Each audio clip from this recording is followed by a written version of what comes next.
अस्सलाम वालेकुम class.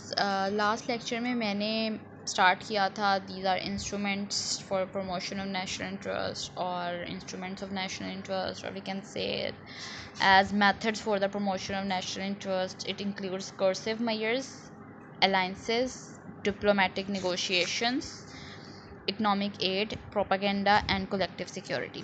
These are the methods or techniques or procedures जो कि नेशनल इंटरेस्ट को इंक्रीज़ करने के लिए या उसकी प्रोटेक्शन के लिए या प्रमोशन के लिए यूज़ किए जाते हैं. ठीक है. कोर्सिव मेजर्स जो है वो मैंने थोड़ा सा डिस्कस कर लिया था कि मोस्टली जो मेथड यूज़ किया जाता है for the promotion of national interest वो कोर्सिव मेजर है, और वो डिफरेंट स्टेट्स यूज़ करती हैं. जो स्टेट्स हैं वो डिफरेंट एनफोर्समेंट इन्होंने कैटेगरीज़ रखी होती हैं उसको यूज़ कर रही होती हैं, और इन्होंने दो कैटेगरीज़ के अंदर इसको डिवाइड किया हुआ है. एक जो कि with in the state measures लिए जाते हैं जो कि डायरेक्टली स्टेट्स को अफेक्ट नहीं करते, मतलब ऐसे मेजर्स जो कि स्टेट लेती है, मतलब करंट आपकी होम स्टेट लेती है, लेकिन वो डायरेक्टली इफेक्ट नहीं कर रही होती दूसरी स्टेट को जिसके अगेंस्ट वो एक्शन लिया जा रहा होता है. और फिर ऐसे मेजर्स होते हैं जो कि जो आपकी एनिमी स्टेट होती है या जो अपोजिट स्टेट होती है उसके अगेंस्ट लिए जाते हैं और वो डायरेक्टली उसको इम्पैक्ट कर रहे होते हैं. ठीक है. ये दो कैटेगरीज थी. ऑफ कोर्स जो आप विद इन द स्टेट ले रहे हैं वो वैसे नेगेटिव करेक्टर के हैं, लेकिन वो पॉजिटिव इफेक्ट जो है वो जनरेट करते हैं. और इस कैटेगरी के अंदर एम्बार्गोज़ यानी कि आप टैक्सेस इम्पोज कर देते हैं, बाइकआउट कर देते हैं किसी स्टेट का. एम्बार्गोज मतलब वो लेती आपकी स्टेट है लेकिन उससे इम्पैक्ट कौन हो रहा होता है, दूसरी स्टेट से इम्पैक्ट हो रही होती हैं. ठीक है. तो इस तरह की चीज़ें या फिर बारगेनिंग फॉर कॉमन इंटरेस्ट जो होती है वो की जाती है. नेक्स्ट जो दूसरी कैटेगरी थी उसके अंदर आप फिज़िकल फोर्स लाइक डिस्प्ले करते हो अपनी फ़ोर्स का आर्मी से और जैसे नेवी से, और इस तरह उस तरह अपनी स्टेट को प्रोटेक्ट करते हो. ये हम लोगों ने लास्ट लेक्चर में मैंने यही टॉपिक मतलब स्टार्ट कर दिया था, और ये कोर्सिव मेजर्स को हमने यूज़ किया था. स्टेट से यूज़ करती हैं टू रिज़र्व, प्रिजर्व और सेव देयर नेशनल इंटरेस्ट. ठीक है. एक तो ये मेथड हो गया. उसके बाद अलाइंसेस आ जाता है. अलाइंसेस जो है उसको वो क्या होता है, दो नेशंस, दो या उससे ज़्यादा नेशंस आपस में एक एक यानी कि आप कह लें एक पैक्ट, एक कॉन्ट्रैक्ट करती हैं, और उस कॉन्ट्रैक्ट के अंडर क्या उनका उसका मकसद क्या होता है, protection and promotion of common interest. वो किसी इंटरेस्ट की बेस के ऊपर लाइक आप बॉर्डर शेयर करें, that is one of the interest. Borders की safety, that is one of the interest. तो ऐसी नेशंस भी होती हैं कि जो इन्होंने अपने बॉर्डर की सेफ्टी के लिए एक कॉमन इंटरेस्ट रखा होता है कि दोनों साइड की आर्मी जो है वो बॉर्डर्स को सेव करने की कोशिश करेंगी, चाहे वो जिस भी साइड से हो. या इस तरह का इंटरेस्ट होता है कि आप हमारे बॉर्डर की उसमें नहीं आएंगे और हम आपके बॉर्डर के उसमें नहीं आएंगे.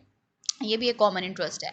हम लोगों ने अपने जीडीपी को यहाँ पर होल्ड करके रखना, ये भी कॉमन इंटरेस्ट है. आप अफ़गानिस्तान के लोगों को अपने बॉर्डर पे आने देंगे और फिर ताकि वो हमारे बॉर्डर तक आ जाएं, ये भी एक कॉमन इंटरेस्ट है. ऑफ कोर्स वो कोई फ़ायदा पहुँचा रही होगी आपको चीज़. तो अलाइंसेस जो हैं वो क्या है, वो दो और उससे ज़्यादा जो नेशंस हैं उनके दरमियान एक मुआहदा कह लें, एक एसोसिएशन कह लें, एक कॉन्ट्रैक्ट कह लें, जिसका मकसद क्या है, protection and promotion of common interest. ये जो अलाइंसेस जनरेट की जाती हैं कॉमन इंटरेस्ट को प्रोटेक्ट करने के लिए, ये लीगली ऑब्लाइज हो जाती हैं वो स्टेट्स जो इसके दरमियान में हैं. उनको अपना कॉन्ट्रैक्ट, अपना जो भी रिटर्न उसकी कंडीशंस हैं उनको पूरा करना है, तभी वो चीज़ रिजॉल्व होगी. ठीक है. इसमें आप डिफरेंट किस्म के नेशनल इंटरेस्ट हैं, ये अलाइंसेस जो हैं ये उसको पूरा कर रही हैं, और जो उनकी नेचर है कि वो किस तरह की प्रोटेक्शन चाहते हैं वो इसमें कवर होते हैं. दसदा उसकी जो नेचर और ड्यूरेशन है वो इनकी जो इंटरेस्ट की स्ट्रेंथ है उसके ऊपर डिपेंड करती है. ठीक है. अगर तो वो बहुत माइनर नेचर के हैं, ठीक है, तो वो उसकी ड्यूरेशन भी कम होगी, लेकिन अगर वो थोड़े स्पेसिफिक हैं तो फिर उसकी ड्यूरेशन भी बढ़ जाएगी. ठीक है. एक प्रोफेसर रॉबिन्सन है जिन्होंने कहा अलाइंसेस के थ्रू नेशनल इंटरेस्ट को प्रोटेक्ट करने का जो पर्पज़ है या जो एडवांटेज है वो क्या है कि ये जो है ना, ये कॉमन और कॉम्प्लीमेंट्री इंटरेस्ट को कॉमन पॉलिसी में कन्वर्ट कर देता है, और उससे आप जो नेशन की पावर है उसको डायरेक्ट मतलब जो नेशन पावर है वो स्ट्रॉन्ग बॉन्डिंग की तरफ जाती है, और वो स्ट्रॉन्ग बॉन्डिंग जो है वो फर्दर नेशनल इंटरेस्ट को पूरा कर देती है. ठीक है. इस तरह आप नेशनल इंटरेस्ट को सेव कर रहे हैं, नेशनल इंटरेस्ट को प्रमोट कर रहे हैं, और ये रिलाई करता है आपके कॉमन और कॉम्प्लीमेंट्री इंटरेस्ट के ऊपर, ठीक है। कॉमन तो एक कोई भी हर नेशन का अपना कॉमन इंटरेस्ट हो सकता है, और कॉम्प्लीमेंट्री इंटरेस्ट जो उस नेशन को भी कुछ दे रहा हो और जो दूसरी नेशन है उसके लिए वो बहुत इंपॉर्टेंट हो, कॉम्प्लीमेंट कर रहे होते हैं वो दोनों। यानी कि आपने एक, आपके पास जो चीज़ ऑयल आपके पास ज़्यादा था, आपने दूसरी स्टेट को भिजवा दिया, उनके पास कोल ज़्यादा था या और एनर्जी कोई रिसोर्स था, वो उन्होंने आपको पहुंचा दिया। तो ये कॉम्प्लीमेंट्री इंटरेस्ट हैं जिनको वो फुलफ़िल कर रहा है, ठीक है। तो अलाइंसेस जो हैं वो इन कंडीशंस को या इन चीज़ों को प्रमोट करती हैं और प्रोटेक्ट करती हैं आपके नेशनल इंटरेस्ट को और कॉमन इंटरेस्ट को। फिर आगे एक आते हैं प्रोफेसर मॉर्गन दो, ठीक है। उन्होंने क्या किया था, कुछ प्रोपोजिशन दी थी regarding the relations of the alliances to national interest. एक उन्होंने कहा था द डिग्री ऑफ जनरलिटी, ठीक है, जो एक जनरलाइजेशन होती है किसी भी कॉमन इंटरेस्ट की।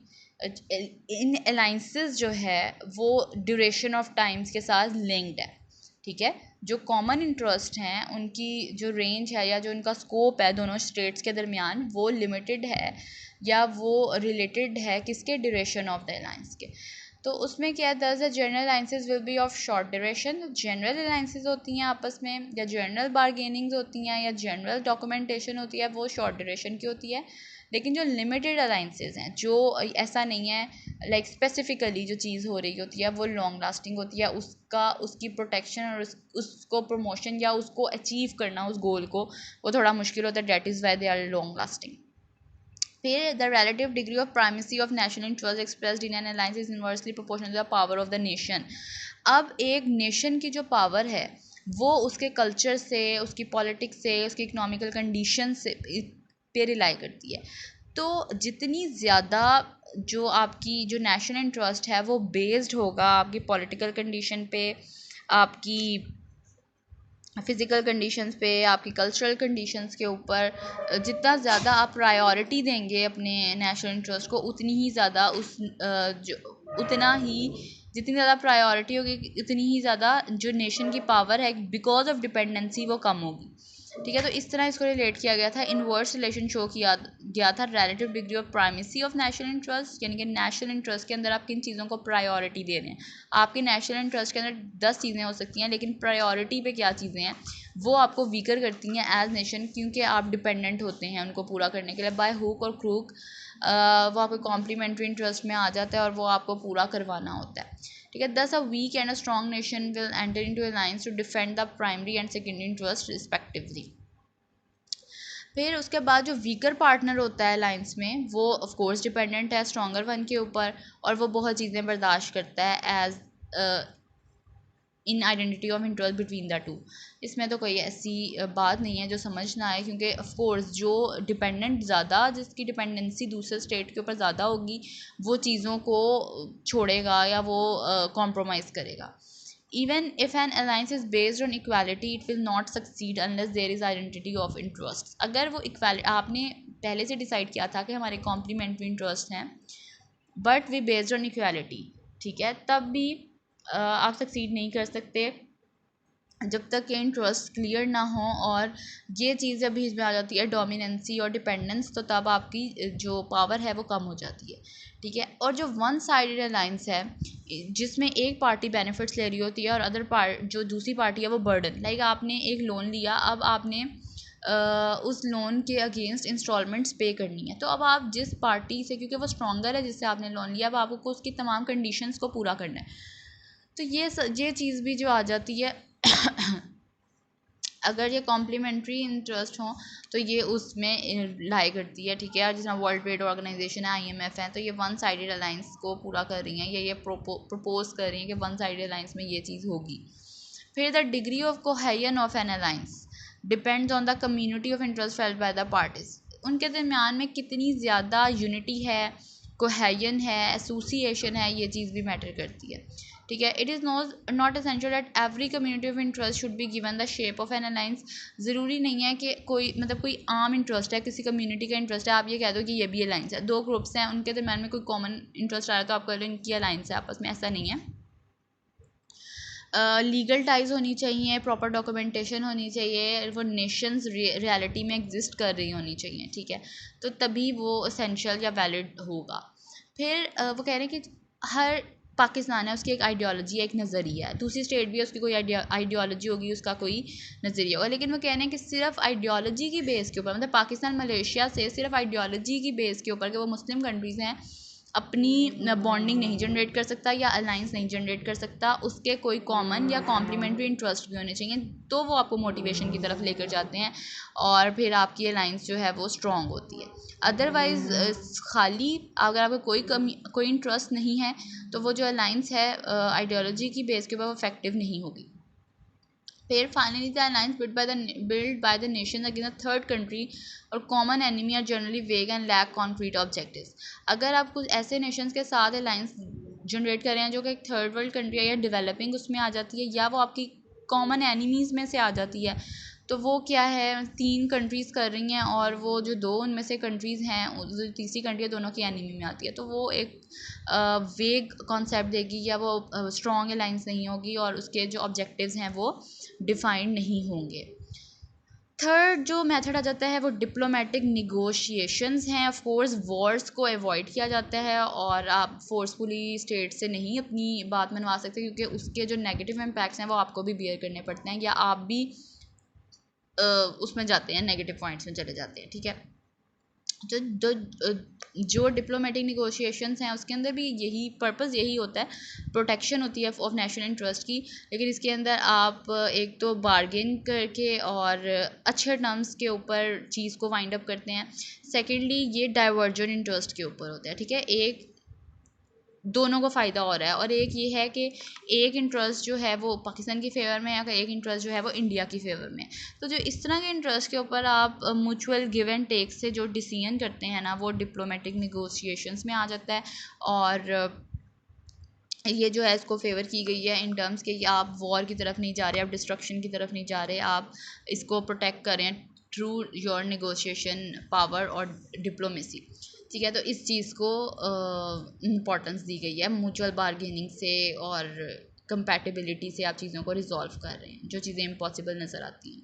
फिर इकोनॉमिक एड आ जाती है। जो मोस्ट डेवलप्ड स्टेट्स होती हैं वो क्या करती हैं, लेस डेवलपिंग कंट्रीज़ को एड प्रोवाइड करती हैं, लोन्स प्रोवाइड करती हैं, नो डाउट उसमें उनका भी इंटरेस्ट होता है, बट वो अपना इन्फ्लुएंस इंक्रीज़ करना चाह रही होती हैं डेवलप्ड नेशन। तो इकोनॉमिक एड के ज़रिए भी नेशनल इंटरेस्ट को और स्ट्रॉन्ग किया जाता है या प्रोटेक्ट किया जाता है या उसको प्रमोट किया जाता है। फिर प्रोपेगेंडा में आ जाते हैं। प्रोपेगेंडा भी एक बहुत इफ़ेक्टिव इंस्ट्रूमेंट है नेशनल इंटरेस्ट की प्रमोशन के लिए, ठीक है। ये एक सिस्टमेटिक प्रोसीजर होता है या अफेक्ट होता है जो कि माइंड, इमोशन एंड एक्शंस किसी भी ग्रुप के उनको इम्पैक्ट कर रहा होता है, ठीक है, और ये पब्लिक पर्पसेस के होता है। जहाँ पॉलिटिकल पार्टीज़ हैं वो क्या करती हैं, अपनी इंपॉर्टेंस को बढ़ाने के लिए प्रोपेगेंडा कुछ इस तरह का प्रोसीजर स्टार्ट कर देती हैं जो उनकी फेवर में जाता है, जो लोगों के माइंड में ऐसी पोजीशनिंग करता है कि वो उनको सपोर्ट करना शुरू कर दें। तो ये भी मुख्तलिफ जो हैं, जिस तरह एक कंट्री है, वॉर चल रही थी पीछे अमेरिका की, तो एक कंट्री जो है वो इसराइल को सपोर्ट कर रही है, एक अमेरिका को सपोर्ट कर रही है, तो दूसरी कंट्री उसको सपोर्ट करेगी जो थोड़ा मज़लूम होगा, लाइक जो कम होगा उससे। क्यों?